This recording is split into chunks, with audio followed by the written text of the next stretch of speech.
ਸਨਮਾਨਯੋਗ ਗੁਰੂ ਰੂਪ ਸਾਧ ਸੰਗਤ ਜੀਓ,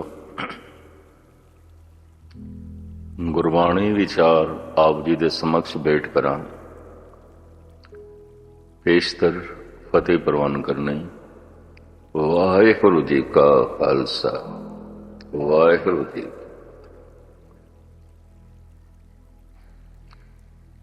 ਲੜੀਵਾਰ ਸਿਲਸਿਲਾਵਾਰ ਇੱਕ ਵਿਚਾਰ ਦਾਸ ਆਪ ਜੀ ਦੇ ਸਾਹਮਣੇ ਰੱਖ ਰਿਹਾ ਹੈ। ਯਾਤਰਾ ਸਾਡੀ ਬੜੀ ਲੰਬੀ ਹੈ। ਅਸੀਂ ਅੱਜ ਦੇ ਨਹੀਂ ਹਾਂ,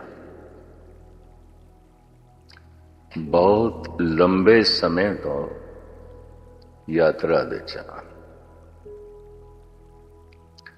ਕੁਝ ਪ੍ਰਕਿਰਤੀ ਸਾਨੂੰ ਕਰਾਂਦੀ ਰਹੀ,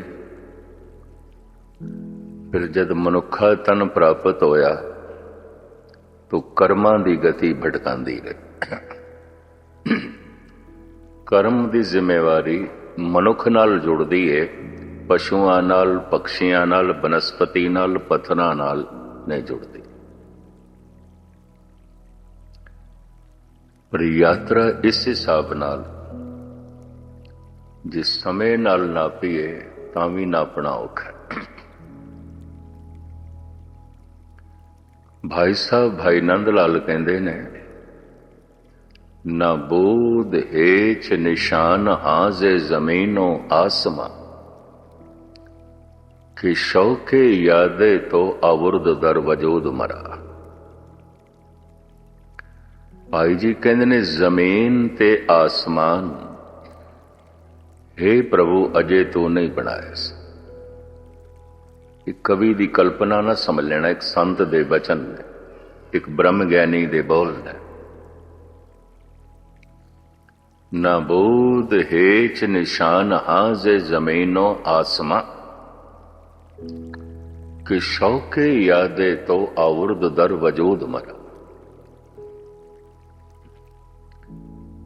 ਇਸ ਜ਼ਮੀਨ ਤੇ ਆਸਮਾਨ ਦਾ ਤੇ ਅਜੇ ਨਾਮੋ ਨਿਸ਼ਾਨ ਵੀ ਨਹੀਂ ਸੀ। ਇਹ ਧਰਤੀ ਨਹੀਂ ਬਣੀ ਸੀ। हे ਪ੍ਰਭੂ, ਮੈਂ ਉਦੋਂ ਦਾ ਯਾਤਰਾ ਦੇ ਚਾਹ।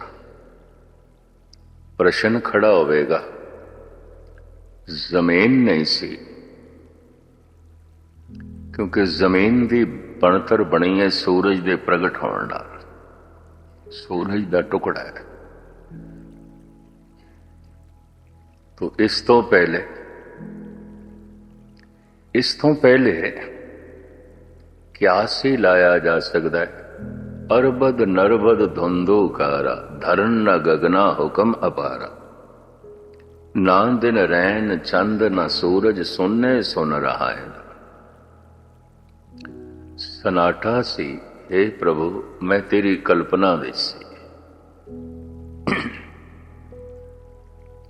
ਫਿਰ ਤੇਰੇ ਤੋਂ ਸ਼ਬਦ ਹੋਇਆ, ਆਵਾਜ਼ ਹੋਈ। ਆਵਾਜ਼ ਕਿਹੜੀ ਹੋਈ? ਓੰਕਾਰ ਆਦਿ ਕਥਨੀ ਅਨਾਦਿ। ਉਸ ਨਾਲ ਅਰਬਾਂ ਖਰਬਾਂ ਸੂਰਜ ਪ੍ਰਗਟ ਹੋਏ। ਇੱਕ ਇੱਕ ਸੂਰਜ ਦੇ ਕਈ ਕਈ ਟੁਕੜੇ ਬਣੇ। ਇਹ ਧਰਤੀ ਸੂਰਜ ਦਾ ਇੱਕ ਹਿੱਸਾ। ਸਮਾਂ ਪਾ ਕੇ ਇਹ ਠੰਡੀ ਹੋਈ।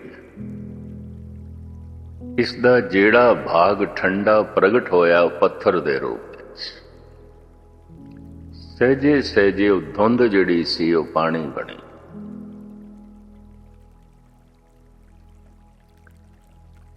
ਔਰ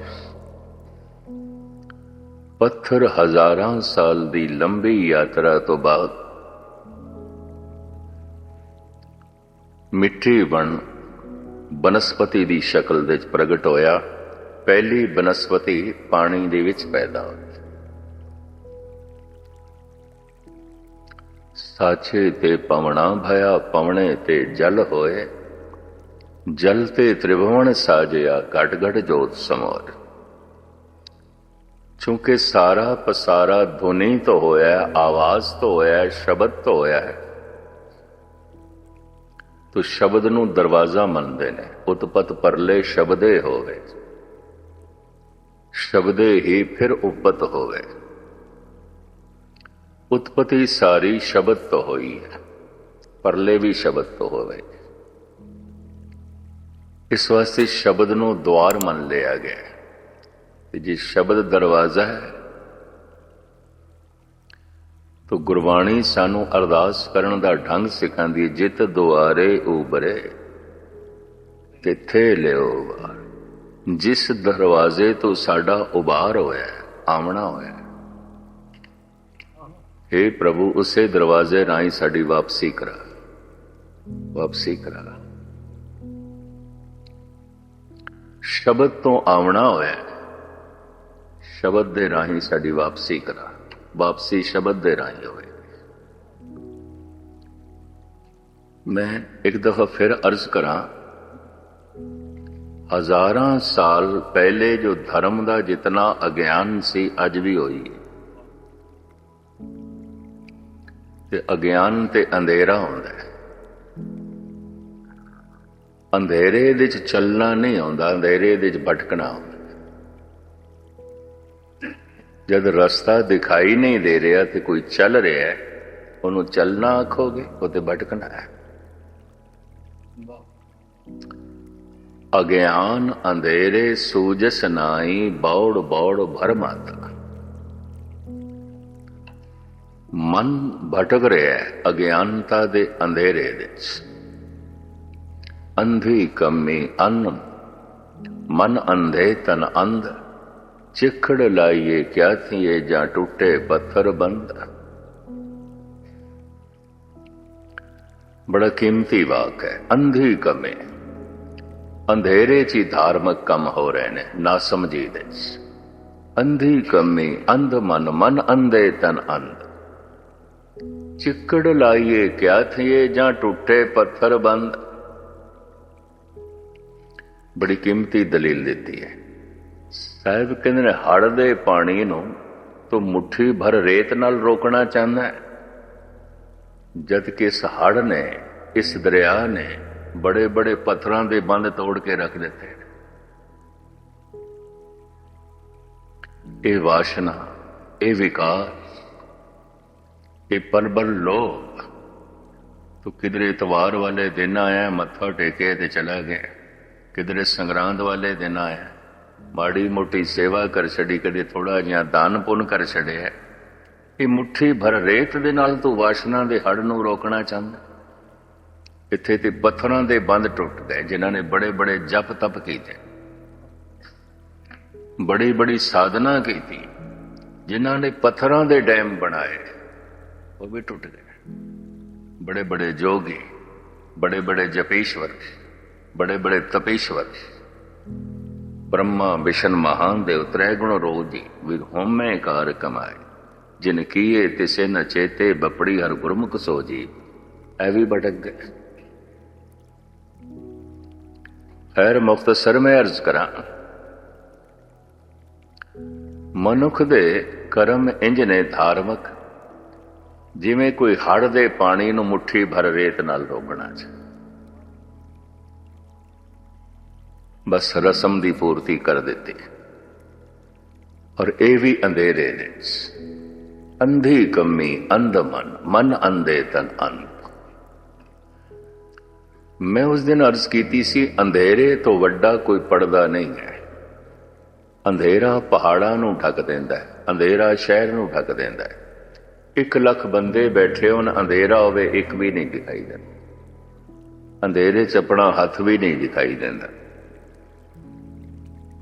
ਅੰਧੇਰੇ 'ਚ ਵਗਦੇ ਦਰਿਆ ਨਹੀਂ ਦਿਖਾਈ ਦਿੰਦੇ, ਅੰਧੇਰੇ 'ਚ ਸਾਗਰ ਵੀ ਨਹੀਂ ਦਿਖਾਈ ਦਿੰਦਾ। ਇਤਨਾ ਵੱਡਾ ਕੋਈ ਪਰਦਾ ਹੈ ਜਿਹੜਾ ਸਾਰੇ ਸੰਸਾਰ ਨੂੰ ਢੱਕ ਦੇਵੇ? ਅੰਧੇਰਾ। ਐਸਾ ਵੀ ਕੋਈ ਪਰਦਾ ਹੈ ਜਿਹੜਾ ਨਿਰੰਕਾਰ ਨੂੰ ਢੱਕ ਦੇਵੇ, ਭਗਵਾਨ ਨੂੰ ਢੱਕ ਦੇਵੇ? ਅਗਿਆਨ ਹੈ, ਮਨੁੱਖ ਦਾ ਅਗਿਆਨ। ਪਰਮਾਤਮਾ ਤੇ ਚਾਨਣਾ ਨਹੀਂ ਦਿਖਾਈ ਦਿੰਦਾ ਤੇ ਬੰਦੇ ਦੀ ਅੱਖਾਂ ਆਂਦੀਆਂ ਨੇ, ਅੰਧੇਰਾ ਹੈ। ਬੰਦੇ ਦੇ ਅੰਧੇਪਣ ਕਰਕੇ ਸੂਰਜ ਦਾ ਚਾਨਣਾ ਨਹੀਂ ਦਿਖਾਈ ਦਿੰਦਾ। ਮਨੁੱਖ ਦੇ ਅਗਿਆਨ ਕਰਕੇ ਭਗਵਾਨ ਨਹੀਂ ਦਿਖਾਈ ਦਿੰਦਾ। ਨਾ ਸਮਝੀ। ਅਗਿਆਨ ਅੰਧੇਰੇ ਸੂਝਸ ਨਾਹੀ, ਬੌੜ ਬੌੜ ਭਤ ਮਤ। तो कुछ जीवन ते प्राकृतिक है और उस दे ते कोई जिम्मेवारी नहीं। जैसे पत्थर, हजारां साल दी लंबी यात्रा तो बाद पत्थर मिट्टी बन बनस्पति बनिया। बनस्पति दे विच भी विकास चलता रहा, लेकिन कर्म की जिम्मेवारी बनस्पति ते भी नहीं है। फिर हजारां साल की लंबी यात्रा तो बाद बनस्पति पशु पक्षियों की शक्ल दे प्रगट हुई। कर्म की जिम्मेवारी इन्हां ते भी नहीं आउंदी। क्यों? कर्म की जिम्मेवारी बनती है समझ देना। जैसे एक 5-4 साल का मासूम बच्चा कोई कुकर्म कर भी बैठे, कोई अदालत उसनों सजा नहीं देती, मासूम। एक 4 साल का बच्चा इत्थे गोलक दे उपर पैसे चुक लवे, 3 साल का 4 साल का, क्या उन्होंने पुलिस च ले जाओगे, पकड़वाओगे? इन्हें चोरी की थी, उन्होंने बेचारे ने चोरी का पता ही कोई नहीं, पता ही कोई नहीं। पर यही 18-20 साल का मुंडा 25 साल का अगर करे, कर्म की जिम्मेवारी आए तो सारिਆਂ की दृष्टि चोर गिणिया जाएगा। कर्म की जिम्मेवारी समझ नाल है। पशु पक्षी ना समझना है, कर्म की जिम्मेवारी उन्हां ते आयद नहीं होती। कर्म की जिम्मेवारी दे पागल भी नहीं आता। अगर पागल किसी का कतल कर दे तो दफा 302 नहीं लगती। पागल है ही पागल, ये भी मैं अर्ज कर दिया। सियाणप दे नाल, सूझ समझ दे नाल कर्म की जिम्मेवारी बनती है। इस वास्ते नाबालग नूं इतनी सजा नहीं दिती जाती जुर्म की जितनी कि बालग,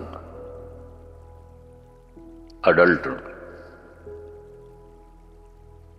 मनुख समझदारपना नहीं है, इस वास्ते कर्म की जिम्मेवारी मनुख नाल जुड़ती है। परमात्मा की सभा दे साडा रंग रूप नहीं वेखिया जाता, उहदी सभा दे मनुख की की विचार आउंदी है। रंग रूप की कतई नहीं, परमात्मा का अपना ही रंग रूप कोई नहीं, तो साडे रंग रूप की की विचार करेगा? क्या साड़ी जात पात की विचार आउंदी है? कतई नहीं, उहदी अपनी कोई जात पात नहीं, तो साड़ी की जात पात विचारेगा? क्या साडे मजहब की विचार आउंदी है? हिंदू है, मुस्लिम है, सिख है, ईसाई है। परमात्मा का अपना ही कोई मजहब नहीं है, वह मजहब की विचार भी नहीं करता। नमस्तंग अमजबे नमस्तस्त अजबे, नमस्कार है प्रभु तेरा कोई मजहब नहीं। जाप साहब, नमस्तंग अमजबे, हे अमजहब, हे प्रभु तेरा कोई मजहब नहीं, नमस्कार। तू हिंदू नहीं है, तू मुस्लिम भी नहीं है, तू सिख भी नहीं है, तू ईसाई भी नहीं है, तू यहूदी भी नहीं है, तू पारसी भी नहीं है, तू जैनी भी नहीं है, तू बौद्धि भी नहीं है। नमस्तंग अमजबे नमस्तस्त अजबे। जिसका अपना ही कोई मजहब नहीं, वो साडे मजहब की विचार करेगा। फिर ओदी सभा दे साडी की विचार आउंदी है? ओदी सभा दे विचार आउंदी है, गुरु नानक देव जी दसदे ने, करमे करमे होए विचार, सच्चा आप सच्चा दरबार।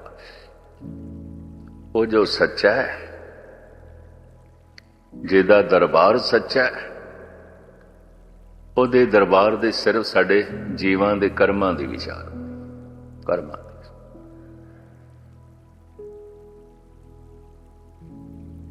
कर्म की जिम्मेवारी सिर्फ मनुख नाल लगदी है। अगर शेर किसी नूं चीर पाड़ के खा जावे, उसते कतल का मुकदमा नहीं बनता। जंगल दे हिरन किसी की खेती चर जान ते चोरी के केस दे असीं नहीं पकड़ सकते, ते मुकदमा नहीं चला सकते। कर्म की जिम्मेवारी पशु नहीं आउंदे, पंछी नहीं आउंदे।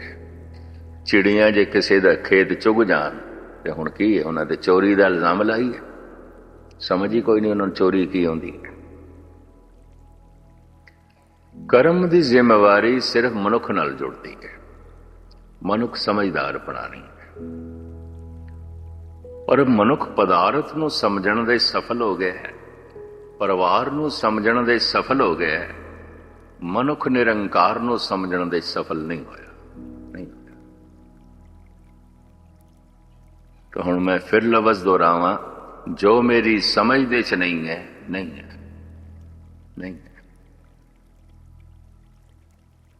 ਜੋ ਮੇਰੀ ਸਮਝ ਦੇ ਚ ਹੈ ਉਹ ਤੇ ਹੈ, ਜੋ ਸਮਝ ਦੇ ਚ ਨਹੀਂ ਭਾਵੇਂ ਹੋਵੇ ਤਾਂ ਵੀ ਨਹੀਂ ਹੈ, ਕਿਉਂਕਿ ਮੈਨੂੰ ਸਮਝ ਨਹੀਂ। ਚਲੋ ਇਹਦੇ ਉੱਤੇ ਇੱਕ ਮੈਂ ਉਦਾਹਰਣ ਦਿਆਂ। ਗੋਲਕੁੰਡਾ ਦੀਆਂ ਪਹਾੜੀਆਂ ਵਿੱਚ, ਆਂਧਰਾ ਪ੍ਰਦੇਸ਼ ਵਿੱਚ, ਬਹੁਤ ਲੰਬੇ ਸਮੇਂ ਤੋਂ ਹਜ਼ਾਰਾਂ ਮਨੁੱਖ ਹੀਰਿਆਂ ਦੀ ਤਲਾਸ਼ ਕਰਦੇ ਰਹਿੰਦੇ ਨੇ ਪਹਾੜਾਂ ਵਿੱਚ, ਧੰਦਾ ਉਹਨਾਂ ਦਾ। ਇੱਕ ਦੂਜਾ ਸ਼ਹਿਰ ਹੈ ਪੰਨਾ, ਮੱਧ ਭਾਰਤ ਵਿੱਚ, ਸ਼ਹਿਰ ਦਾ ਨਾਂ ਹੀ ਪੰਨਾ ਹੈ। ਉੱਥੇ ਵੀ ਹੀਰੇ ਤੇ ਪੰਨੇ ਲੱਭਣ ਵਾਲੇ ਕਮ ਸੇ ਕਮ 30,000 ਦੇ ਕਰੀਬ ਬੰਦੇ ਇਸ ਕੰਮ ਵਿੱਚ ਜੁਟੇ ਹੋਏ ਨੇ, ਲੱਭਦੇ ਰਹਿੰਦੇ ਨੇ, ਖੁਦਾਈ ਕਰਦੇ ਰਹਿੰਦੇ। ਲੱਭ ਜਾਂਦੇ ਨੇ ਕਈਆਂ ਨੂੰ, ਛੋਟੇ ਮੋਟੇ ਤੇ ਲੱਭਦੇ ਰਹਿੰਦੇ ਨੇ, ਕਈਆਂ ਨੂੰ ਵੱਡਾ ਵੀ ਲੱਭ ਪੈਂਦੇ ਨੇ। ਕਿਉਂਕਿ ਹੀਰੇ ਪੰਨੇ ਲੋਕੀ ਲੱਭਦੇ ਰਹਿੰਦੇ ਨੇ, ਸ਼ਹਿਰ ਦਾ ਨਾਂ ਹੀ ਪੰਨਾ ਹੈ, ਆਬਾਦੀ ਇਸ ਤਰੀਕੇ ਨਾਲ ਵੱਧ ਗਈ। ਮੱਧ ਭਾਰਤ ਵਿੱਚ ਹੈ। ਗੋਲਕੁੰਡਾ ਦੀਆਂ ਪਹਾੜੀਆਂ ਤੇ ਇੱਕ ਆਜੜੀ, ਇੱਕ ਅਯਾਲੀ ਰੋਜ਼ ਭੇਡਾਂ ਚਾਰਨ ਜਾਂਦਾ ਸੀ। 500-700 ਭੇਡਾਂ ਸਨ, ਮਾਲਿਕ ਸੀ ਉਹਨਾਂ ਦਾ। ਭੇਡਾਂ ਦੀ ਉੱਨ ਵੇਚਣੀ, ਦੁੱਧ ਵੇਚਣਾ, ਔਰ ਕੋਈ ਖਰੀਦਾਰ ਜਾਏ ਭੇਡਾਂ ਵੇਚਣੀਆਂ, ਇਹ ਉਹਦਾ ਧੰਦਾ ਸੀ। ਚੰਗਾ ਤਗੜਾ ਵਪਾਰੀ ਸੀ ਭੇਡਾਂ ਦਾ, ਭੇਡਾਂ ਆਪ ਚਾਰਦਾ ਸੀ। ਇੱਕ ਦਿਨ ਸੰਧਿਆ ਦੇ ਸਮੇਂ ਭੇਡਾਂ ਵਾਪਸ ਲਿਆ ਰਿਹਾ ਚਰਾ ਕੇ। ਸੰਧਿਆ ਹੋ ਗਈ ਸੀ, ਹਲਕਾ ਜਿਹਾ ਅੰਧੇਰਾ ਹੋ ਗਿਆ ਸੀ।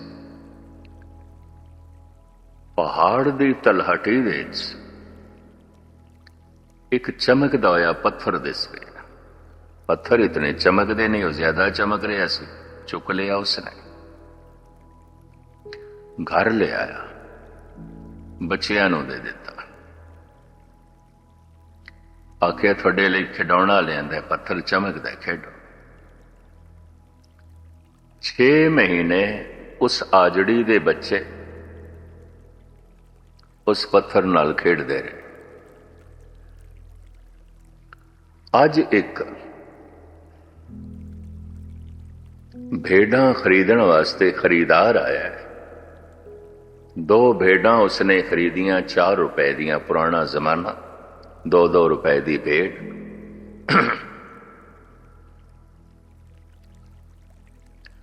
ਉਹਦੀ ਨਿਗਾਹ ਪੈ ਗਈ ਉਸ ਚਮਕਦੇ ਪੱਥਰ ਤੇ ਜਿਸ ਦੇ ਨਾਲ ਬੱਚੇ ਖੇਡ ਰਹੇ ਸਨ। ਉਹ ਆਜੜੀ ਨੂੰ ਪੁੱਛਦਾ ਹੈ, ਇਹ ਪੱਥਰ ਤੁਹਾਨੂੰ ਕਿੱਥੋਂ ਮਿਲਿਆ? ਔਰ ਬੜੇ ਗੌਰ ਨਾਲ, ਬੜੇ ਧਿਆਨ ਨਾਲ ਦੇਖੀ ਜਾ। ਆਜੜੀ ਉਹ ਪੱਥਰ ਚੁੱਕ ਲਿਆ ਬੱਚਿਆਂ ਕੋਲ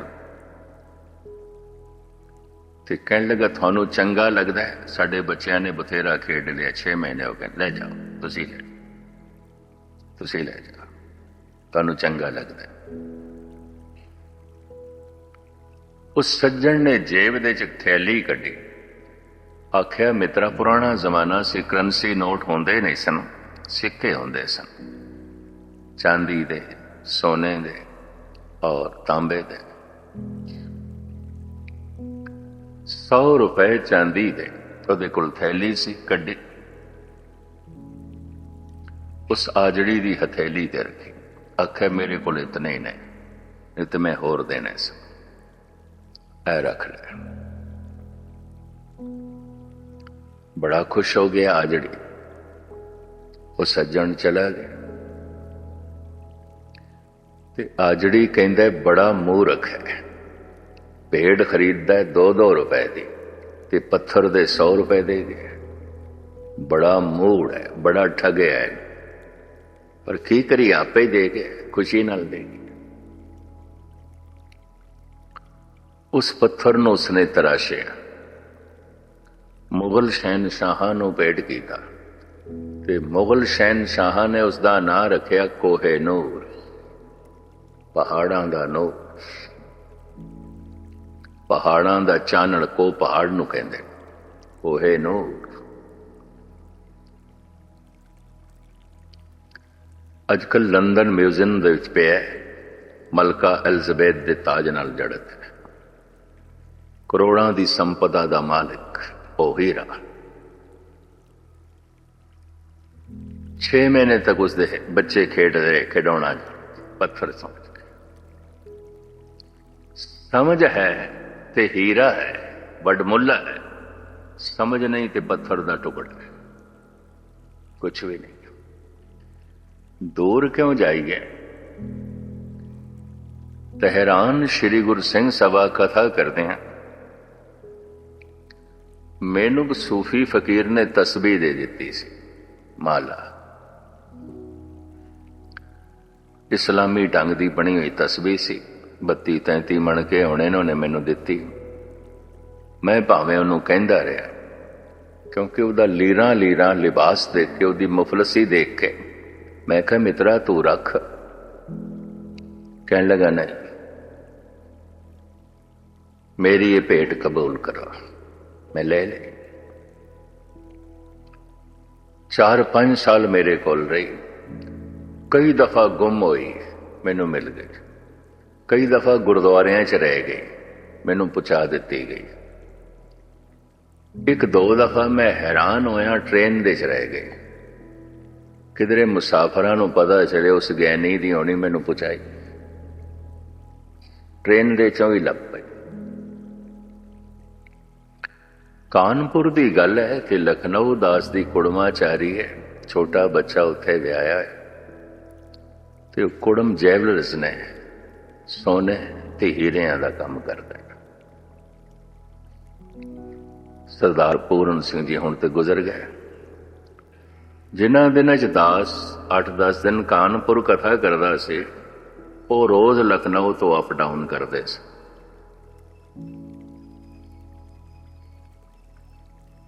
ਸ਼ਾਮੀ ਆਉਂਦੇ ਸਨ, ਰਾਤ ਰਹਿਣਾ, ਸਵੇਰੇ ਕਥਾ ਸੁਣ ਕੇ ਚਲੇ ਜਾਣਾ, ਫਿਰ ਸ਼ਾਮੀ ਆਣਾ। ਸਤਸੰਗੀ ਪੁਰਸ਼ ਸਨ, ਰਸਕ ਬੰਦੇ ਸਨ। ਸਿਰਾਣੇ ਉਹ ਮਾਲਾ ਦੇਖ ਕੇ ਮੈਨੂੰ ਕਹਿਣ ਲੱਗੇ, ਮਸਕੀਨ ਜੀ ਇਹ ਮਾਲਾ ਕਿੱਥੋਂ ਲਈ ਤੁਸੀਂ, ਕਿਤਨੇ ਦੀ ਖਰੀਦੀ? ਮੈਂ ਕਿਹਾ ਮੈਂ ਖਰੀਦੀ ਕੋਈ ਨਹੀਂ, ਇੱਕ ਫਕੀਰ ਨੇ ਦਿੱਤੀ ਸੀ ਮੈਨੂੰ ਈਰਾਨ ਦੇ। ਕਹਿਣ ਲੱਗੇ ਫਿਰ ਮੈਂ ਅੱਜ ਇਸ ਨੂੰ ਲਖਨਊ ਲੈ ਜਾਂਦਾ, ਸ਼ਾਮੀ ਵਾਪਸ ਲੈ ਆਵਾਂ। ਮੈਂ ਕਿਹਾ ਲੈ ਜਾਓ। ਸ਼ਾਮ ਨੂੰ ਲੈ ਕੇ ਆਏ, ਮੈਨੂੰ ਕਹਿਣ ਲੱਗੇ ਪੁਖਰਾਜ ਹੈ ਔਰ ਇੱਕ ਮਣਕਾ 3000 ਦਾ ਹੋਣਾ ਚਾਹੀਦਾ ਹੈ, ਤੁਸੀਂ ਇੰਜ ਸੁੱਟ ਦਿੰਦੇ ਹੋ, ਇਹ ਮਾਲਾ ਬੜੀ ਕੀਮਤੀ ਹੈ। ਮੈਂ ਕਿਹਾ ਮੈਂ ਤੇ 2-4 ਦਮੜਿਆਂ ਦੀ ਸਮਝੀ ਸੀ, ਮੈਂ ਤੇ ਇਹਨੂੰ ਕਦੀ ਵੈਲਿਊ ਹੀ ਨਹੀਂ ਦਿੱਤੀ। ਮੇਰੇ ਕੋਲ ਕਈ ਦਫਾ ਖੋ ਗਈ ਤੇ ਲੱਭ ਪਈ। ਔਰ ਮੈਨੂੰ ਕਹਿਣ ਲੱਗੇ ਹੁਣ ਸੰਭਾਲ ਕੇ ਰੱਖਣਾ, ਇਹ ਪੁਖਰਾਜ ਹੈ। ਰੱਬ ਦੀ ਖੇਡ ਦੇਖੋ, ਜਿਸ ਦਿਨ ਉਹਨਾਂ ਨੇ ਦੱਸਿਆ ਪੁਖਰਾਜ ਹੈ, ਫਿਰ ਗੁੰਮ ਹੋਈ ਹੈ, ਅਜੇ ਤੱਕ ਨਹੀਂ ਲੱਭੀ। ਨਹੀਂ ਤੇ ਪਹਿਲੇ ਕਈ ਦਫਾ ਲੱਭ ਜਾਂਦੀ ਹੈ। ਪਹਿਲੇ ਤੇ ਟ੍ਰੇਨ 'ਚ ਰਹਿ ਗਈ ਸੀ ਤੇ ਮਿਲ ਗਈ ਸੀ, ਗੁਰਦੁਆਰੇ ਭੁੱਲ ਜਾਂਦਾ ਸੀ, ਮੈਨੂੰ ਪਹੁੰਚਾ ਦਿੰਦੇ ਸਨ। ਫਿਰ ਐਸੀ ਕੋਈ ਨਹੀਂ ਲੱਭੀ, ਉਹ ਪਤਾ ਚੱਲ ਗਿਆ ਪੁਖਰਾਜ ਹੈ। ਸਮਝ ਹੈ ਤੇ ਪੁਖਰਾਜ ਹੈ, ਸਮਝ ਨਹੀਂ ਤੇ 2-4 ਰੁਪਏ ਦਾ ਪੱਥਰ ਹੈ, ਕੁਛ ਵੀ ਨਹੀਂ। ਕੀਮਤ ਸਮਝ ਨਾਲ ਬਣਦੀ ਹੈ, ਕੀਮਤ ਸਮਝ ਨਾਲ ਬਣਦੀ ਹੈ। ਸਮਝ ਹੈ ਤੇ ਸੋਨਾ ਸੋਨਾ ਹੈ, ਨਹੀਂ ਤੇ ਕੁਛ ਵੀ ਨਹੀਂ। ਸਮਝ ਹੈ ਤੇ ਹੀਰਾ ਹੀਰਾ ਹੈ, ਨਹੀਂ ਤੇ ਕੁਛ ਵੀ ਨਹੀਂ। ਇਹ ਵੀ ਮੈਂ ਅਰਜ਼ ਕਰਾਂ, ਸਮਝ ਹੈ ਤੇ ਪਰਮਾਤਮਾ ਪਰਮਾਤਮਾ ਹੈ, ਨਹੀਂ ਤੇ ਕੁਛ ਵੀ ਨਹੀਂ, ਕੁਛ ਵੀ ਨਹੀਂ, ਕੁਛ ਵੀ ਨਹੀਂ। ਕੀਮਤ ਸਮਝ ਨਾਲ ਬਣਦੀ ਹੈ। ਹੀਰਿਆਂ ਦੀ, ਮੋਤੀਆਂ ਦੀ, ਸੋਨੇ ਦੀ ਕੀਮਤ ਪਸ਼ੂਆਂ ਦੀ ਦੁਨੀਆ 'ਚ ਨਹੀਂ ਹੈ। ਕਿਉਂ? ਸਮਝ ਨਹੀਂ। ਪਰ ਮਨੁੱਖਾਂ ਦੀ ਦੁਨੀਆ 'ਚ ਵੀ ਉਹਨਾਂ ਮਨੁੱਖਾਂ ਦੀ ਦੁਨੀਆ 'ਚ ਕੀਮਤ ਹੈ ਜਿਨ੍ਹਾਂ ਨੂੰ ਸਮਝ ਹੈ। ਮੈਂ ਹੁਣੇ ਹੀ ਅਰਜ਼ ਕੀਤੀ ਹੈ, 4-5 ਸਾਲ ਉਹ ਮੇਰੇ ਕੋਲ ਮਾਲਾ ਰਹੀ ਹੈ, ਮੈਂ 2-4 ਦਮੜੇ ਦੀ ਸਮਝੀ ਸੀ, ਇਸ ਤੋਂ ਜ਼ਿਆਦਾ ਦੀ ਵੈਲਿਊ ਨਹੀਂ ਦਿੱਤੀ। ਈਰਾਨ ਦੇ ਵਿੱਚ ਵਿਕਦੀਆਂ ਨੇ ਮਾਲਾ, ਪੱਥਰਾਂ ਦੀਆਂ ਵਿਕਦੀਆਂ ਨੇ ਉੱਥੇ। ਲੇਕਿਨ ਜਿਨ੍ਹਾਂ ਨੂੰ ਸਮਝ ਸੀ ਉਹਨਾਂ ਨੇ ਕਿਹਾ ਤੇ ਪੁਖਰਾਜ ਹੈ। ਮੈਨੂੰ ਆ ਕੇ ਦੱਸਿਆ ਇਹ ਤੇ ਪੁਖਰਾਜ ਹੈ, ਸੰਭਾਲ ਕੇ ਰੱਖੋ। ਸਮਝ ਹੈ ਤੇ ਪੁਖਰਾਜ ਪੁਖਰਾਜ ਹੈ, ਸਮਝ ਹੈ ਤੇ ਹੀਰਾ ਹੀਰਾ ਹੈ, ਸਮਝ ਹੈ ਤੇ ਸੋਨਾ ਸੋਨਾ ਹੈ, ਸਮਝ ਨਹੀਂ ਹੈ ਤੇ ਕੁਛ ਵੀ ਨਹੀਂ, ਕੁਛ ਵੀ ਨਹੀਂ। ਜਿਵੇਂ ਗੁਰੂ ਨਾਨਕ ਦੇਵ ਜੀ ਮਹਾਰਾਜ ਕਹਿੰਦੇ, ਚੌਣੇ ਸੋਨਾ ਪਾਈਏ, ਚੁਣ ਚੁਣ ਖਾਵੇ ਘਾਸ। ਘਾਸ ਦੀ ਪੰਡ ਰੱਖ ਦਈਏ, ਸੋਨੇ ਦੀਆਂ ਅਸ਼ਰਫੀਆਂ ਦਾ ਢੇਰ ਰੱਖ ਦਈਏ, ਪਸ਼ੂ ਘਾਸ ਨੂੰ ਚੁਣੇਗਾ, ਸੋਨੇ ਨੂੰ ਨਹੀਂ। ਉਹਨੂੰ ਘਾਸ ਦੀ ਸਮਝ ਹੈ, ਸੋਨੇ ਦੀ। ਉਹ ਘਾਸ ਨੂੰ ਵੈਲਿਊ ਦੇਵੇਗਾ, ਸੋਨੇ ਨੂੰ ਨਹੀਂ। ਜੋ ਸਮਝਦੇ ਚ ਨਹੀਂ ਹੈ, ਨਹੀਂ। ਮੈਂ ਫਿਰ ਦੁਹਰਾਵਾਂ, ਜੋ ਮੇਰੀ ਸਮਝਦੇ ਚ ਨਹੀਂ ਹੈ, नहीं है। होवेगा परमात्मा, है परमात्मा। अगर मेरी समझ दे च नहीं है तो नहीं है, कम से कम मेरी दुनिया च नहीं है। मनुख समझदार प्राणी है, अपनी समझ करके पशुओं को पिछे सुट आया है। समझ करके पशु इसके गुलाम बने पे ने। भारी भरकम हाथी मनुख नालों सैकड़े गुणा ज्यादा ताकत रखता है, पर मनुख की अकल के सामने मजबूर है। हाथी सर्कस के इशारे ते नचदे पे, कम पे करते, अंकुश रख के मनुख उस तो कम पे लेंदा।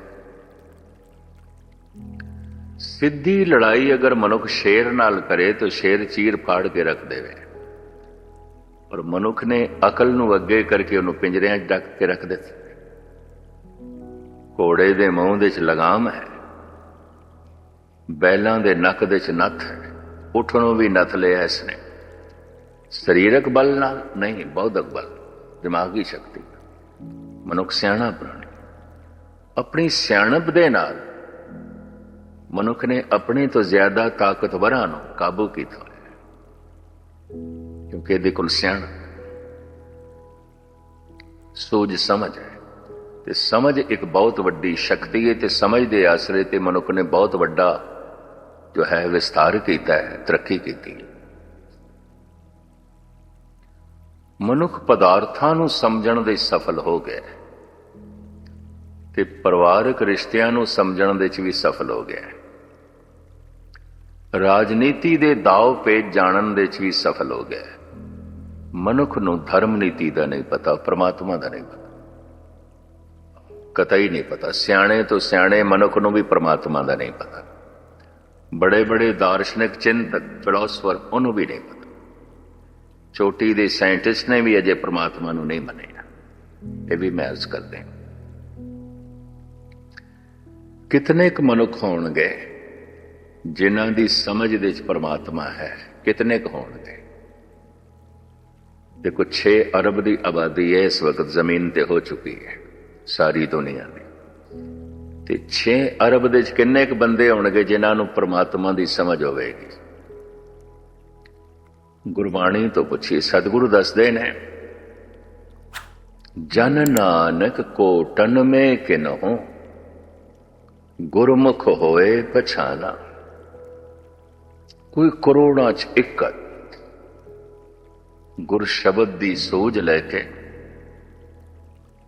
जान, उन्होंने समझ। करोड़ां च कोई एक, करोड़ दे च एक नहीं, करोड़ां च एक, बहुवचन। ये तो कुछ भी ना होया, ये तो कुछ भी ना होया। इस तरह का जानकार फिर हर शहर दे च भी असीं नहीं मन सकते। सार किताबली का करता कहता है, चंदन तरना बन बन साधना पुर पुर माए। चंदन का बूटा हर जंगल दे च नहीं है, हर बाग दे च नहीं है। रब नाल जुड़ी हुई आत्मा हर शहर दे च नहीं है। नहीं है, किधरे किधरे।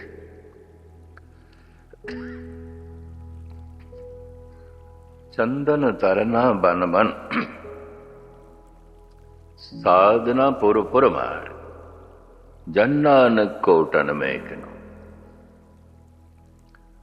दर घर की सोजी ना है, न मनुख नूं घर दा पता है, न मनुख नूं दर दा पता। घर परमात्मा है, दर गुरु है, गुरु द्वारा है, गुरु दरवाजा है, दर। जो प्रकाश दे रूप दे च परमात्मा है, वही शब्द दे रूप दे च गुरु है, और जो शब्द दे रूप दे च गुरु है, वही प्रकाश दे रूप दे च परमात्मा है। प्रकाश दे रूप दे च परमात्मा घर है, शब्द दे रूप दे च गुरु दर है। ते घर जाना होवे ते पहले ते दर ते ही जाना पेगा। सुरत नूं शब्द नाल जोड़दे ही प्रकाश होंदा, उंज नहीं होंदा। घर दी समझ तां पैंदी। गुरु दर है, गुरु द्वारा, द्वारा है, दरवाजा है, परमात्मा घर है। जो प्रकाश दे रूप दे च परमात्मा है, बड़े ध्यान नाल सुनना, जो प्रकाश दे रूप दे च परमात्मा है, वही शब्द दे रूप दे च गुरु है। जो शब्द दे रूप दे च गुरु है, वही प्रकाश दे रूप दे च परमात्मा है। परमात्मा घर है, गुरु दर है। नानक सो दे सिमरत बेद, पार ब्रह्म गुरु नाई भेद। पार ब्रह्म ते गुरु दे च भेद नहीं।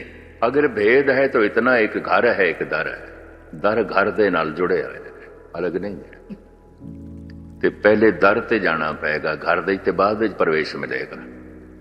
सुरत नूं पहले शब्द नाल जोड़ना पेगा, चानना ते बाद विच होवेगा, प्रकाश ते बाद विच होवेगा। ना दर दी समझ, ना घर दी समझ, ना गुरु दा पता, ना परमात्मा दा पता। व्यापक है परमात्मा, तू सबनी थाई जिथे हो जाई, साचा सिरजनहार जियो। जो व्यापक नहीं ते सदा संग नहीं है, वो परमात्मा नहीं है।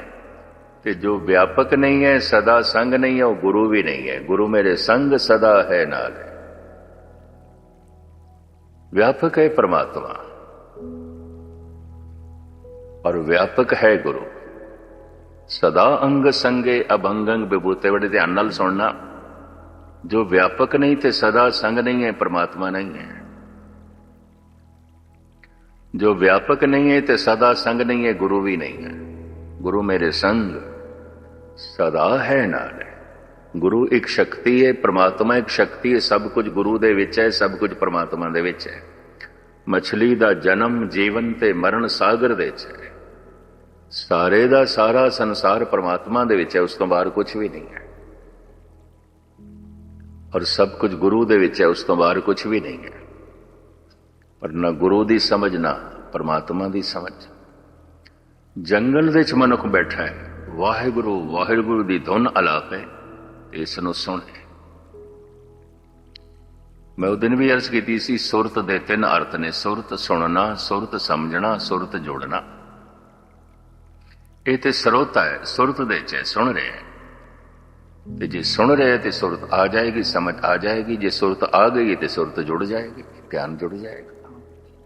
सुरत सुनना, सुरत समझना, सुरत जोड़ना। शब्द सुरत जोड़नी है, सुनना है तो शब्द करके समझ आ जाएगी। शब्द करके जोड़ना नसीब हो जाए, वो तो दरवाजा है, दर है। सफर दे च मनुख जपजी साहिब दा पाठ आरंभ कर देवे, गुरु मेरे संग सदा है। घर दे च बैठा है, वाहिगुरु वाहिगुरु दी धुन अलाप रहा है, गुरु मेरे संग सदा है नाल। जंगल दे च है, सुखमनी साहिब दा पाठ आरंभ कर देता है, गुरु मेरे संग सदा है नाल।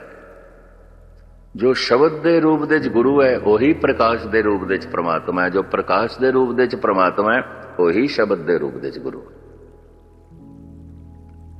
गुरु बैठा हुए पैणी दे च, गुरु बैठा हुए ब्यास दे। सानू विपता किधरे इत्थे पै जाए ਤੇ ਅਸੀਂ ਉਸ ਨੂੰ ਪੁਕਾਰੀਏ, ਜਿਤਨੀ ਦੇਰ ਦੇ ਚਾਵੇਗਾ, ਹੋ ਸਕਦਾ ਸਾਡਾ ਭੋਗ ਹੀ ਪੈ ਜਾਏ। हमने माना कि तगाफुल न करोगे, लेकिन खाक हो जाएंगे हम तुमको खबर होने तक। जो सदा संग नहीं है वो गुरु नहीं है, जो सदा संग नहीं है वो प्रभु नहीं है, परमात्मा नहीं है। न बंदे नूं परमात्मा दी समझ, न बंदे नूं गुरु दी समझ। दर घर की सोझी नहीं, परमात्मा घर है, गुरु दर है। प्रकाश चानना घर है ते शब्द दरवाजा है, दर है। प्रकाश तक पहुंचण दा, प्रकाश नूं हासिल करन दा जरिया शब्द, शब्द दा जप। गुरु द्वार दरवाजा है, दरवाजे चों आना जाना होवेगा। परमात्मा तो पहले शब्द होया ते सारा ब्रह्मंड बने, आना ते सारा शब्द तो होया है, वापसी भी शब्द दे राही होवेगी। जित दुआरे उबरे तिथे लै उबार। इस हिसाब नाल जद मैं संसार नूं कदी देखदा, वाकई गुरु नानक ठीक कहते हैं, जन नानक कोटन में किनो गुरुमुख होए पछाना। कोई करोड़ा च एक है जिन्हों समझ, करोड़ा लखां दे च नहीं, हजारां च नहीं, करोड़ा च। बहुत वड्डी भीड़ पखंड दे रस्ते ते, ते भीड़ तो बंदा प्रभावित होता है। पता है क्यों? शेख सादी का एक बड़ा कीमती बोल है, गलतुल आम सही। 99 बंदे गलत होवन, गलतुल आम सही गुलिस्तान का बोल है। 99 बंदे गलत होवन ते एक सही होवे, एक ठीक होवे। 99 मनुख उस एक सही नूं गलत साबित कर देंगे तो दुनिया मनेगी, क्योंकि हर एक ने आखना 99 बंदे गलत थोड़ी हो सकते हैं, एक गलत होगा। कितनी बड़ी भीड़ गलत थोड़ी हो सकती है। पर मैं अर्ज करा, भीड़ हमेशा ही गलत होती है, सही तो कोई एक कद मनुख होता, एक कद मनुख। भीड़ तो हमेशा ही गलत होती, ये भी मैं अर्ज करते हैं। गलतुल आम सही धम्मपद का एक बोल है। महात्मा बुद्ध अपने चचेरे भरा आनंद स्वामी नूं कहंदे ने, आनंद बहुत वड्डी भीड़ दे च कोई चंगे मनुख नहीं होंदे, और चंगे मनुखां दी कदी जमीन ते भीड़ नहीं होती। बस सूत्र है, एक सूत्र। लफ्ज मैं फिर दोहरावां, आनंद बहुत वड्डी भीड़ दे च कोई चंगे मनुख नहीं होंदे, और चंगे मनुखां दी जमीन ते कतई भीड़ नहीं होती। गीटियां लबड़ियां ने ते पहाड़ भरिया पिया, हीरे ते किधरे किधरे। सारा बनारस कह रहे है कि कबीर पागल है। लोग कहें कबीर बौराना, सारी भीड़ कह रही है, सारा बनारस कह रहे है एक कबीर पागल है। और बनारस वासियों को कौन दसे, इको ही तो बंदा जिहड़ा सियाणा है, बाकी दे सब पागलों की भीड़ है। सारा बनारस पागल है, तो पागलों की गिनती ज्यादा है, भीड़ की गिनती ज्यादा है। एक बंदे को गलत साबित कर देंगे। जब भीड़ गलत होवे तो ताकत तो भीड़ कोल होंदी है ना। इस वास्ते भीड़ ने बड़े बड़े अनर्थ किए हैं, भीड़ तो बड़े बड़े पखंड चलते हैं। सुकरात नूं ले लो, मंसूर नूं ले लो, धन गुरु अर्जन देव जी महाराज नूं ले लो, तत्ती तवी ते बैठे ने। अपने समय के सारे अवतारी पुरुष ठुकराए गए ने, भगत कबूल नहीं हुए। ये भी मैं अर्ज कर दें। कुछ सियाणे इंज कहते हैं, जदों अवतार होंदे ने समझे नहीं जाते। जद लोगों की समझ विकसित होती है, थोड़ा बहुत पता चलता, उदों होंदे ने, उदों होंदे ने। इंज किया एक अवतार भी अपने समय विच कबूल नहीं होया। यह भी मैं कोई कहे भूतना, को कहे बेदा। गुरु नानक नूं बेदी कहते ने, भूतना बेदा। कोई पत्थर भी मारदा है। पंजवें गुरु नानक तत्ती तवी ते बैठे ने। ਸਾਰਿਆਂ ਦਾ ਮੈਂ ਇਤਿਹਾਸ ਨਾ ਬਿਆਨ ਕਰਾਂ। ਸਾਰੀ ਜ਼ਿੰਦਗੀ ਠੋਕਰਾਂ 'ਚ ਬਤੀਤ ਹੋਈ ਗੁਰੂ ਗੋਬਿੰਦ ਸਿੰਘ ਜੀ ਦੀ। ਚਾਂਦਨੀ ਚੌਂਕ ਦੇ ਸ਼ਹੀਦ ਹੋ ਰਹੇ ਨੇ ਧੰਨ ਗੁਰੂ ਤੇਗ ਬਹਾਦਰ ਸਿੰਘ। ਰਾਮ ਦੀ 14 ਸਾਲ ਜ਼ਿੰਦਗੀ ਬਨ ਦੀ ਖਾਕ ਛਾਣਦਿਆਂ ਲੰਘ ਗਈ। ਦੇਵਕੀ ਦਾ ਪੁੱਤਰ ਹੈ, ਸ਼ਾਹੀ ਘਰਾਣੇ ਦਾ ਇਹ ਲੜਕਾ ਹੈ। ਜੇਲ੍ਹ ਦੀ ਤੰਗ ਤਾਰੀ ਕੋਠੜੀ 'ਚ ਜਨਮ ਆਉਂਦਾ ਹੈ। ਦੁਆਪਰ ਯੁੱਗ ਦੇ ਅਵਤਾਰੀ ਪੁਰਸ਼ ਦਾ ਜਨਮ ਜੇਲ੍ਹ ਦੇ 'ਚ ਹੋਇਆ। ਜਨਮ ਦੇਵਕੀ ਨੇ ਦਿੱਤਾ ਹੈ, ਨਕਲੀ ਮਾਂ ਜਸੋਦਾ ਬਣੀ ਹੋਈ ਹੈ। ਪਿਤਾ ਵਾਸਦੇਵ ਹੈ, ਨਕਲੀ ਪਿਤਾ ਨੰਦ ਬਾਬਾ ਬਣਿਆ ਹੈ। ਰਾਜ ਘਰਾਣੇ ਦਾ ਇਹ ਲੜਕਾ ਗੁੱਜਰ ਪਾਲਦੇ ਨੇ, ਗਵਾਲੇ ਪਾਲਦੇ ਨੇ, ਗਵਾਲਿਆਂ 'ਚ ਵੱਡਾ ਹੁੰਦਾ। ਹੈਰਾਨਗੀ ਆਉਂਦੀ ਹੈ, ਦੁਆਪਰ ਯੁੱਗ ਦੇ ਅਵਤਾਰੀ ਪੁਰਸ਼ ਦਾ ਜਨਮ ਜੇਲ੍ਹ ਦੇ 'ਚ ਹੋਇਆ ਹੈ। ਕਲ ਯੁੱਗ ਦੇ ਅਵਤਾਰੀ ਪੁਰਸ਼ ਗੁਰੂ ਅਰਜਨ ਦੇਵ ਜੀ, ਗੁਰੂ ਤੇਗ ਬਹਾਦਰ ਸਾਹਿਬ ਜੀ ਮਹਾਰਾਜ ਦਾ ਅੰਤ ਜੇਲ੍ਹ ਦੇ 'ਚ। ਆਪਣੇ ਸਮੇਂ 'ਚ ਅਵਤਾਰ ਨਹੀਂ ਕਬੂਲ ਕੀਤੇ ਹੋਏ। ਨਾ ਮਹਾਤਮਾ ਬੁੱਧ ਕਬੂਲ ਹੋਏ ਨੇ, ਨਾ ਮੁਹੰਮਦ ਕਬੂਲ ਹੋਏ ਨੇ। ਮੁਹੰਮਦ ਨੂੰ ਤੇ ਉਹਨਾਂ ਦੇ ਚਾਚਾ ਨੇ ਵੀ ਨਹੀਂ ਮੰਨਿਆ, ਅਬੂ ਤਾਲਬ। ਉਹਨੇ ਸਾਫ਼ ਕਹਿ ਦਿੱਤਾ, ਕਿਉਂਕਿ 2 ਸਾਲ ਦੇ ਸਨ ਮੁਹੰਮਦ ਸਾਹਿਬ ਤੇ ਮਾਂ ਗੁਜ਼ਰ ਗਈ ਸੀ, 6 ਸਾਲ ਦੇ ਵਿੱਚ ਪਿਓ ਗੁਜ਼ਰ ਗਿਆ। ਅਬੂ ਤਾਲਬ ਨੇ ਪਾਲਿਆ, ਚਾਚੇ ਨੇ ਪਾਲਿਆ। ਤੇ ਜਦ ਉਹਨਾਂ ਨੂੰ ਹਲੂਲ ਹੋਇਆ, ਭਾਵ ਸਮਾਧੀ ਲੱਗੀ ਤੇ ਆਤਮ ਗਿਆਨ ਹੋਇਆ, ਸਭ ਤੋਂ ਪਹਿਲੇ ਚਾਚੇ ਨੇ ਕਿਹਾ ਪਖੰਡੀਆਂ ਪਖੰਡ ਕਰਦਾ, ਮੈਂ ਨਹੀਂ ਮੰਨਦਾ, ਮੈਂ ਨਹੀਂ ਕਬੂਲ ਕਰਦਾ, ਤੂੰ ਜੋ ਕੁਝ ਕਹਿੰਦਾ ਗਲਤ ਕਹਿੰਦਾ ਹੈ। ਤਰਜ਼ ਜ਼ਿੰਦਗੀ ਬਾਕੀਆਂ ਨਾਲ ਮੇਲ ਨਹੀਂ ਖਾਂਦੀ।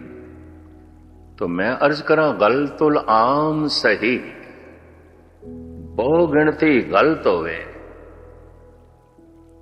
ਤੇ ਕਿਧਰੇ ਇੱਕ ਬੰਦਾ ਸਹੀ ਹੋਵੇ, ਉਹ ਇੱਕ ਗਲਤ ਸਮਝਿਆ ਜਾਏਗਾ, ਇੱਕ ਗਲਤ ਸਮਝਿਆ ਜਾਏਗਾ।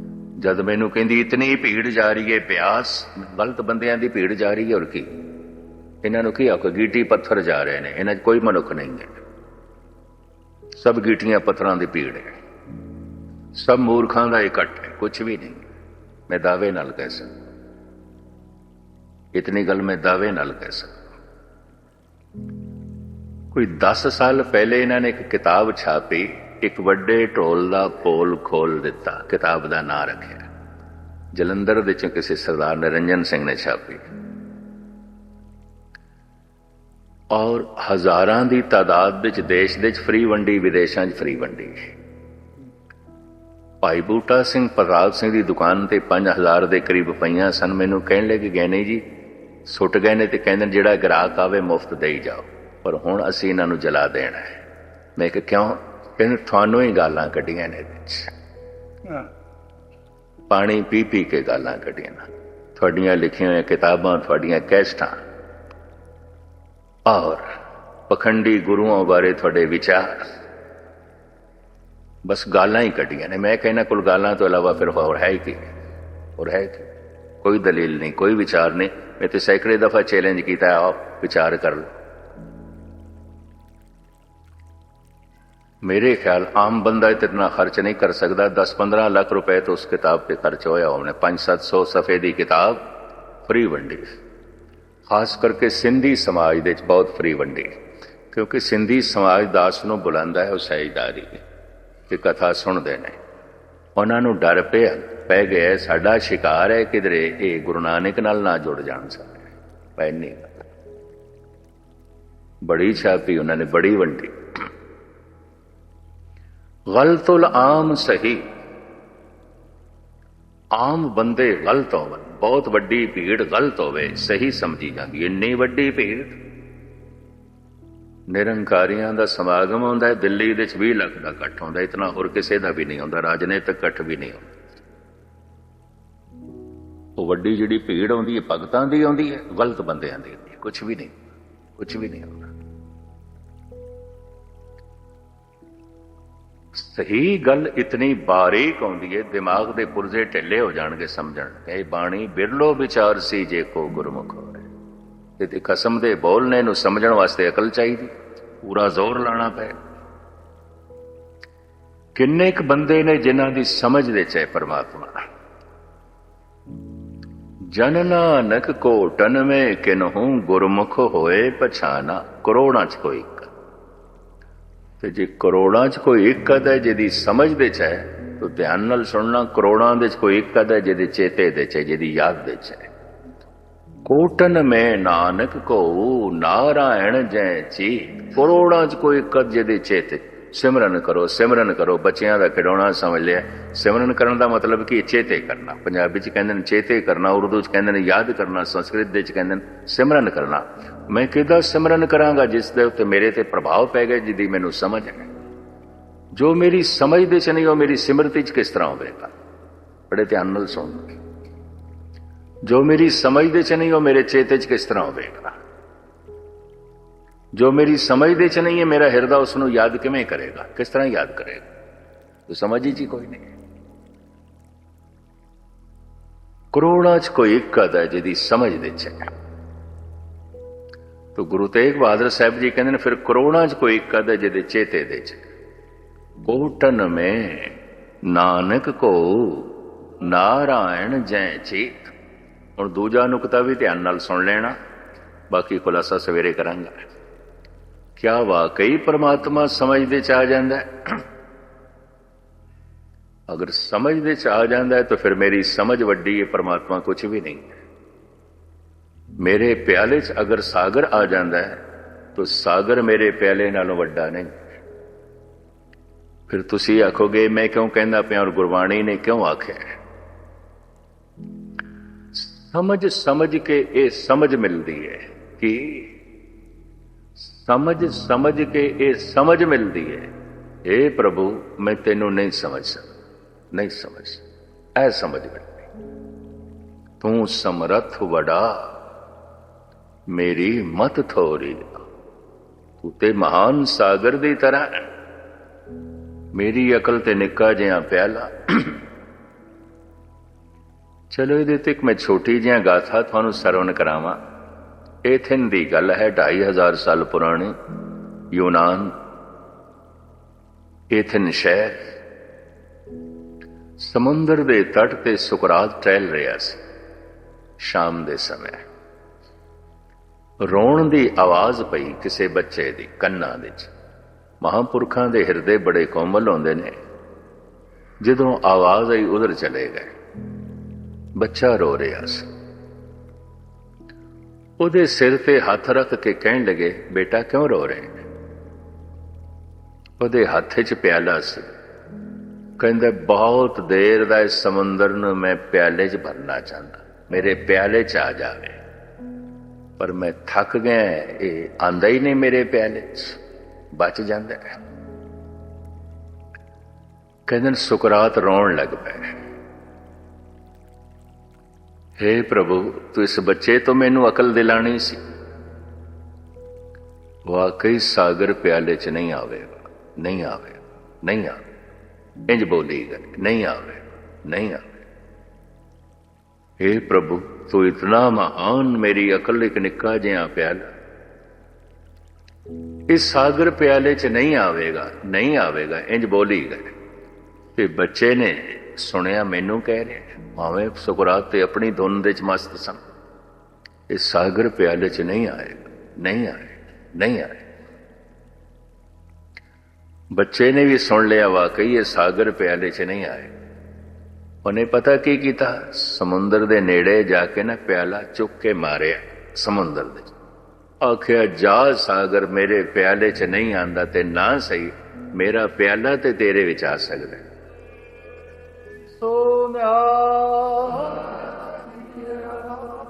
कहंदे ने ये 90 साल दा बुढ़ा सुकरात उस 4-5 साल दे बच्चे दी पैरी पै गया। आखिया बड़े बड़े ग्रंथ पढ़ के ये राज नहीं लभे, तेरे इन्हां तोतले बोलां तो राज लभदे। सारे दा सारा परमात्मा ते मेरे विच प्रगट नहीं हो सकता, पर मैं सारे दा सारा उस विच लीन हो सकता, लीन हो सकता। गल समझ जा गई, पता चल गया, राज मिल गए। अगर कोई आखे सूरज मेरे घर दे च आ जाए, मेरे कमरे च मेरे नाल बैठे ਜ਼ਮੀਨ ਨਾਲੋਂ ਹਜ਼ਾਰਾਂ ਗੁਣਾ ਵੱਡਾ ਸੂਰਜ, ਉਹਦੀ ਕਿਰਨ ਆ ਸਕਦੀ, ਉਹਦੀ ਰੋਸ਼ਨੀ ਆ ਸਕਦੀ ਹੈ, ਸੂਰਜ ਨਹੀਂ ਆ ਸਕਦਾ। ਤੇ ਸੂਰਜ ਆ ਵੀ ਗਿਆ ਤੇ ਤੂੰ ਹੋ ਵੀ ਨਹੀਂ ਸਕਦਾ, ਫਿਰ ਗੱਲ ਖਤਮ। ਪ੍ਰਭੂ ਦੇ ਗੁਣ ਅੰਦਰ ਪ੍ਰਵੇਸ਼ ਕਰ ਸਕਦੇ ਨੇ, ਉਹਦਾ ਚਾਨਣਾ ਅੰਦਰ ਪ੍ਰਵੇਸ਼ ਕਰ ਸਕਦਾ, ਉਹਦੀ ਰੋਸ਼ਨੀ ਅੰਦਰ ਪ੍ਰਵੇਸ਼ ਕਰ ਸਕਦੀ ਹੈ। ਰੋਸ਼ਨੀ ਸੂਰਜ ਦਾ ਹੀ ਰੂਪ ਆਉਂਦੀ, ਔਰ ਕੀ? ਪ੍ਰੇਮ ਹਰ ਕੋ ਰੂਪ ਹੈ ਤਿਉ ਹਰ ਪ੍ਰੇਮ ਸਰੂਪ, ਏਕ ਹੋਏ ਦੋਇਓ ਮਿਲੇ ਜਿਉ ਸੂਰਜ ਅਰ ਧੂਪ। ਜਿਵੇਂ ਚਾਨਣਾ ਤੇ ਸੂਰਜ ਇੱਕੋ ਨੇ, ਤਿਵੇਂ ਗੁਣ ਤੇ ਪਰਮਾਤਮਾ ਇੱਕੋ ਹੀ ਨੇ। ਸਭ ਗੁਣ ਤੇਰੇ ਮਹਿਨਾ ਹੀ ਕੋਈ, ਕਿਰਨਾਂ ਦੇ ਰਾਹੀਂ ਸੂਰਜ ਰੋਸ਼ਨੀ ਵੰਡਦਾ, ਗੁਣਾਂ ਦੇ ਰਾਹੀਂ ਪਰਮਾਤਮਾ ਦਾ ਚਾਨਣਾ ਹਿਰਦੇ ਤੱਕ ਪਹੁੰਚਦਾ।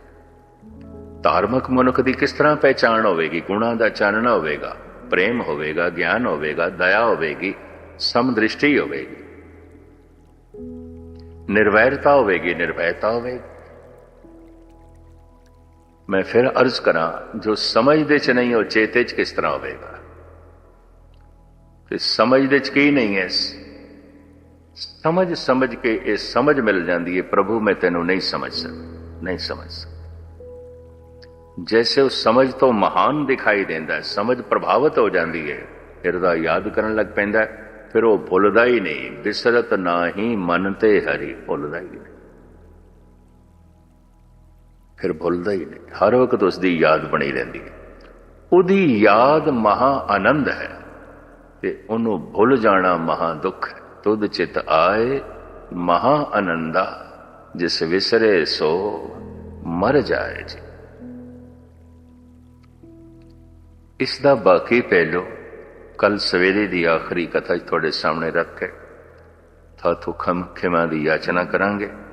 ਧੰਨ ਗੁਰੂ ਗ੍ਰੰਥ ਸਾਹਿਬ ਜੀ ਮਹਾਰਾਜ ਰਹਿਮਤ ਕਰਨ, ਬਖਸ਼ਿਸ਼ ਕਰਨ, ਸਾਡੀ ਮਤ ਪ੍ਰਭਾਵਿਤ ਹੋਵੇ, ਸਾਡੀ ਮਤ ਦੇ ਉੱਤੇ ਇਹ ਅਸਰ ਪੈ ਜਾਏ। हे ਪ੍ਰਭੂ, ਤੂੰ ਮੇਰੀ ਮਤ ਤੋਂ ਵੱਡਾ ਹੈ, ਮੇਰੀ ਮਤ ਤੇ ਇੱਕ ਪਿਆਲੇ ਦੀ ਤਰ੍ਹਾਂ, ਤੂੰ ਤੇ ਸਾਗਰ ਦੀ ਤਰ੍ਹਾਂ। ਫਿਰ ਹਿਰਦਾ ਯਾਦ ਕਰਨ ਲੱਗ ਪਏਗਾ, ਬਸ ਉਸਦੀ ਯਾਦ ਮਹਾ ਆਨੰਦ ਹੈ। ਤੁਧ ਚਿਤ ਆਏ ਮਹਾ ਆਨੰਦਾ, ਜਿਸ ਵਿਸਰੇ ਸੋ ਮਰ ਜਾਏ ਜੀ। ਇੱਕ ਕੈਸਟ ਇਸ ਡੇਰੇ ਦੇ ਮੁਖੀ ਮਹਾਂਪੁਰਸ਼ਾਂ ਨੇ ਤਿਆਰ ਕਰਵਾਈ ਸੀ, ਜਿਸ ਦੀ ਵਿਆਖਿਆ ਦਾਸ ਨੇ ਕੀਤੀ ਸੀ। ਸਟੂਡੀਓ ਦੇ ਵਿੱਚ ਇਹ ਭਰੀ ਗਈ ਹੈ। ਗਾਲਬਨ 2 ਕੈਸਟਾਂ ਨੇ,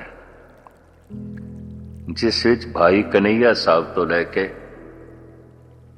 ਹੁਣ ਤੱਕ ਦਾ ਇਤਿਹਾਸ ਹੈ। ਇਹ ਮਹਾਂਪੁਰਖ ਰਿਲੀਜ਼ ਕਰ ਰਹੇ ਨੇ। ਬਾਹਰ ਭਾਈ ਕਰਨੈਲ ਸਿੰਘ ਜੀ ਹੋਰ ਸਟਾਲ ਲਾ ਕੇ ਬੈਠੇ ਨੇ, ਉਹਨਾਂ ਸੱਜਣਾ ਪਾਸੋਂ ਇਹ ਪ੍ਰਾਪਤ ਕੀਤੀ ਜਾ ਸਕਦੀ ਹੈ। ਇਹ 2 ਕੈਸਟਾਂ ਵਿੱਚ ਸਾਰੀ ਜੋ ਹੈ ਵਿਆਖਿਆ ਹੈ। ਸਾਰਿਆਂ ਦਾ ਹਾਰਦਿਕ ਤੌਰ ਤੇ ਧੰਨਵਾਦ। ਭੁੱਲ ਚੁੱਕ ਦੀ क्षमा, ਫਤਿਹ ਪ੍ਰਵਾਨ ਕਰਨੇ। ਵਾਹਿਗੁਰੂ ਜੀ ਕਾ ਖਾਲਸਾ।